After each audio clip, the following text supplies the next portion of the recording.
Yes, അങ്ങനെ finally നമ്മുടെ revaluation result വന്നിരിക്കുകയാണ്. +1 റിവാലുവേഷൻ റിസൾട്ട്. നമുക്ക് ഗൂഗിളിൽ പോയിട്ട് +1 റിവാലുവേഷൻ റിസൾട്ട് എന്ന് അടിക്കുമ്പോഴത്തേക്ക് dhsc.kerala.government.in എന്ന സൈറ്റ് വരും. അത് ഓപ്പൺ ചെയ്യുക. അതിൽ എക്സാമിനേഷൻ പോർഷൻ എടുക്കുമ്പോഴത്തേക്കും റിവാലുവേഷൻ റിസൾട്ട്, പിന്നെ 10% എബോവ് ചേഞ്ചുള്ള റിസൾട്ട്, സ്ക്രൂട്ടിനി റിസൾട്ട് 3 ഉണ്ട്. നമ്മൾ സ്ക്രൂട്ടിനി കൊടുത്തിരിക്കുകയാണെങ്കിൽ അത് ചെക്ക് ചെയ്താൽ മതി. അല്ല റിവാലുവേഷനാണ് നോക്കേണ്ടതെങ്കിൽ നേരെ റിവാലുവേഷനിലോട്ട് പോവുക. ഓരോ സ്കൂളിൻ്റെ നെയിം അനുസരിച്ച്, സ്കൂൾ കോഡ് അനുസരിച്ചാണ് വരുന്നത്. ഇങ്ങനെ ഓരോരോ സൈറ്റായിട്ട് ഇങ്ങനെ ലിങ്ക് ഇത് സ്ക്രോൾ ചെയ്ത് നോക്കിയാൽ മതി. സ്കൂൾ വൈസ് ഇങ്ങനെ കറക്റ്റായിട്ട് കാണാൻ പറ്റും.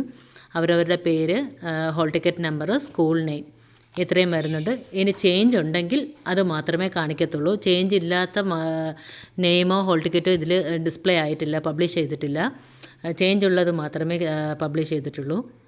ഇങ്ങനെ ഓരോന്നുമായിട്ട് ചെക്ക് ചെയ്ത് നോക്കുക. അവരവരുടെ റിസൾട്ട് ഇപ്പം തന്നെ നോക്കി വിലയിരുത്തുക.